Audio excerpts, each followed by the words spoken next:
Phone tapping అంశంలో పంజాగుట్ట పోలీసులు నమోదు చేసిన కేసు కొట్టివేయాలంటూ దాఖలు చేసిన హరీష్ రావు పిటిషన్పై హైకోర్టు విచారణ వాయిదా వేసింది. చక్రధర్ గౌడ్ ఫిర్యాదు మేరకు నమోదైన కేసును కొట్టివేయాలంటూ హరీష్ రావు పిటిషన్ దాఖలు చేశారు. విచారణ చేపట్టిన జస్టిస్ కె లక్ష్మణ్ ఇరువైపులా వాదనలు ముగియడంతో తీర్పు వాయిదా వేశారు. ప్రభుత్వం తరపున సీనియర్ న్యాయవాది సిద్ధార్థ్ లూత్రా వాదనలు వినిపిస్తూ తన తల్లి అనారోగ్యం కారణంగా వాదనలు వినిపించడానికి రాలేకపోయారని వెల్లడించారు. దీన్ని పరిగణలోకి తీసుకోకుండా తాము అదే పనిగా వాయిదాలు కోరుతున్నామంటూ పిటిషనర్ దర్యాప్తుపై స్టే ఉత్తర్వులు పొందారన్నారు. ఈ ఉత్తర్వుల వల్ల కేసులోని ఇతర నిందితులను కస్టడీకి తీసుకోవాలంటూ పోలీసులు దాఖలు చేసిన పిటిషన్లు మురిగిపోయాయన్నారు.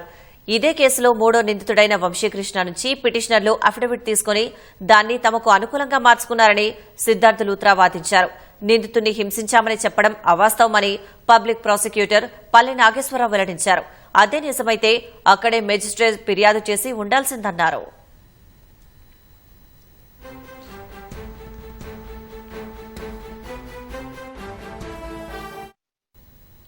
హరీష్ రావు తరపున సీనియర్ న్యాయవాది దామ శేషాద్రి నాయుడు ఆర్ చంద్రశేఖర్ రెడ్డి వాదనలు వినిపిస్తూ ఫిర్యాదుదారు తరపున ప్రభుత్వం వకల్తా తీసుకున్నట్లుందన్నారు.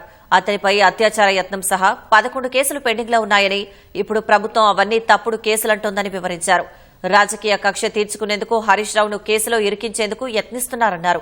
ఫిర్యాదుదారుపై కేసులు పెండింగ్లో ఉండడంతో కాల్ డేటా రికార్డు మాత్రమే తీసుకున్నారని, అది సహజమే తప్ప ఫోన్ ట్యాపింగ్ కాదన్నారు.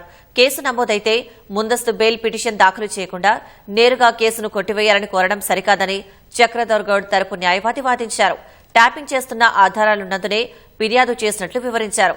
తీర్పును వాయిదా వేసిన న్యాయమూర్తి హరీష్ రావును అరెస్ట్ చేయొద్దంటూ గతంలో ఇచ్చిన ఉత్తర్వులను పొడిగించారు.